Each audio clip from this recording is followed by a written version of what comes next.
നമസ്തേ, എല്ലാവർക്കും പുതിയൊരു വീഡിയോയിലേക്ക് വീണ്ടും സ്വാഗതം. നമ്മൾ ഇന്ന് പഠിക്കുന്നത് ഉ ഊ ഊയും ഊയും. നമുക്ക് നോക്കാം. ഇതാണ് ഹിന്ദിയിലെ ഉ. നമ്മൾ നേരെ മുകളിലൊരു വരയിട്ട് കൊടുക്കുക. ഓക്കെ, ഉ. ഇനി ഊ എങ്ങനെ എഴുതും? കണ്ട, ഊ. നമ്മൾ മലയാളത്തിൽ ഊ എഴുതും. കൂടെ കൂടെ എന്ത് വരും? ദീർഘം വരും അല്ലേ, ചിഹ്നം വരും, ഊ ചിഹ്നം. അതാണ് ഇത്. ഇവിടെ ഉ ഊ. ക്ലിയർ അല്ലേ? സെൻറ്ററിൽ നിന്ന് താഴോട്ടേക്കൊരു ഊ ചിഹ്നം കൊടുക്കും. നമുക്ക് കുറച്ച് വേർഡ്സ് പഠിക്കാം. ഊ. ഊവിലെന്ത് വരും? ഉങ്കലി എഴുതാം. ഉങ്കലിയാം. ഉങ്കലിയാം എഴുതാം. ഓക്കെ, ഉങ്കലിയാം എന്താ? വിരലുകളാണ്. യാം എന്ന് പറയുമ്പോൾ ചന്ദ്രന്തി. ഉങ്കലിയാം. ഉങ്കലിയാം.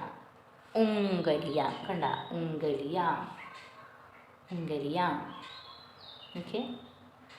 ഉല്ലു. ഉല്ലു എന്താ? ലാ പ്ലസ് ലായാണ് കേട്ടോ. ഉല്ലു. ഉല്ലു മൂങ്ങ. ഹൗളിനാണ് നമ്മൾ ഉല്ലു എന്ന് പറയാം. ലാ പ്ലസ് ലാ. കൂട്ടക്ഷരം എഴുതുമ്പോൾ ലായുടെ പകുതി എഴുതി ലാ കൂടി ചേർത്ത് എഴുതുക.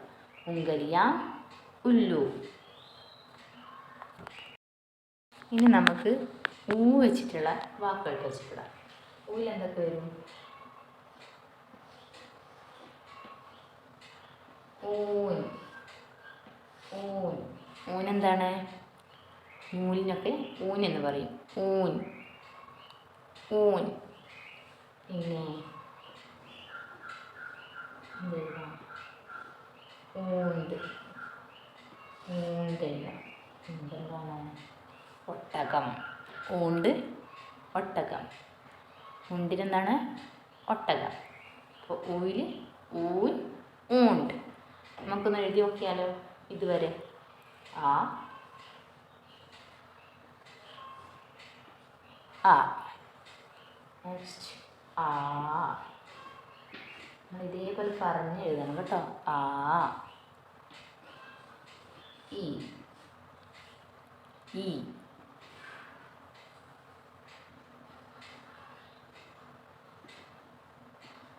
ഈ ദീർഘം. ഓ.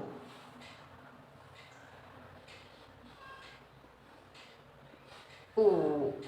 ക്ലിയർ അല്ലേ? ആ ആ ഇ ഈ ഉ ഊ. വെരി സിമ്പിളാണ്. അപ്പോൾ ഇത്ര വരെ, ഊ വരെ എല്ലാവർക്കും വ്യക്തമായി എന്ന് വിചാരിക്കുന്നു. പറഞ്ഞെഴുതാൻ പ്രത്യേകം ശ്രദ്ധിക്കുക കേട്ടോ. അപ്പോൾ എല്ലാവർക്കും വീഡിയോ ഇഷ്ടമായി ലൈക്ക് ചെയ്യുക, ഷെയർ ചെയ്യുക, കമൻറ്റ് ചെയ്യുക, സബ്സ്ക്രൈബ് ചെയ്ത് സപ്പോർട്ട് ചെയ്യാൻ മറക്കരുത്. അപ്പോൾ എല്ലാവർക്കും ധന്യവാദം.